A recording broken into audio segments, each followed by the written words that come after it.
The first thing I have is a plastic bag on the end of my training stick. And plastic is something that scares a lot of horses. And it's something that, you probably likely to encounter at shows on a trail, from, plastic lunch bags someone's blowing away and your horse swooping at it, to, plastic, bags that have been littered out on the trail. And you don't want your horse freaking out. You can see the different reactions. She's more the right brain horse, he's more the left brain horse. Now I found this extra crinkly, loud plastic. She's more used to the Walmart grocery bags. And I found this, worried her a little bit, and I thought I'm not going to work with her on it. I'm going to bring it to the Expo and show you guys. So Dancer couldn't care less about the plastic. He's like, can I eat it? Does it, swish flies off me? So he's not worried about that. But for horses that are worried about this or any other obstacle, the most important thing you can do is retreat. So using approach and retreat simulates how they would naturally approach something that they were afraid of in the wild.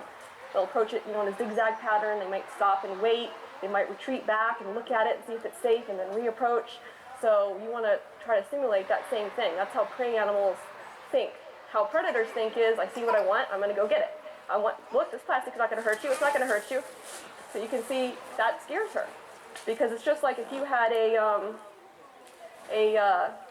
let's say you're afraid of snakes and you see a snake and you're like, I don't know if it's poisonous or not, but it's going away from you. You might think, okay, maybe that's okay to follow it. But if it starts coming towards you, you might be screaming and running. So that's the same thing with her. If it's coming at her, she's like, oh, I don't know what that's going to do. Especially in a new environment and things like that. But if it's going away from her, that can help build confidence. So the first thing I would do with a horse that's worried is walk away from them, not too close to the mic, with whatever they were worried about. So if it was a tarp, I would, take the tarp and walk away from it.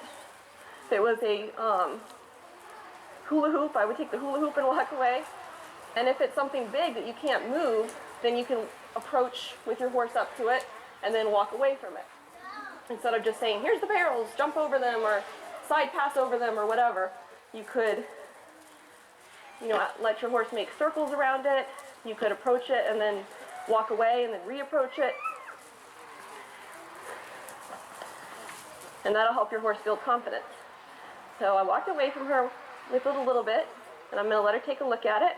Now here she's looking and chewing, and that's a great signal to tell you that you're on the right track. So she's a little worried there. I just take it slow. See if she can realize that's not going to hurt her. Nothing too scary. Look at her body language. We kind of did a little snorty sound there, but then she's licking her lips, so she's getting more relaxed. Good girl.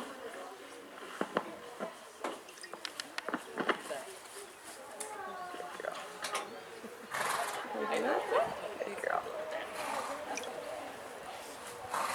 See, she's a little bit stary there. That's the introverted part of her. Just because she's afraid, she's not going to necessarily run away and act all crazy.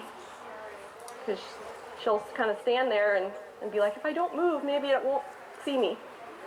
Good girl.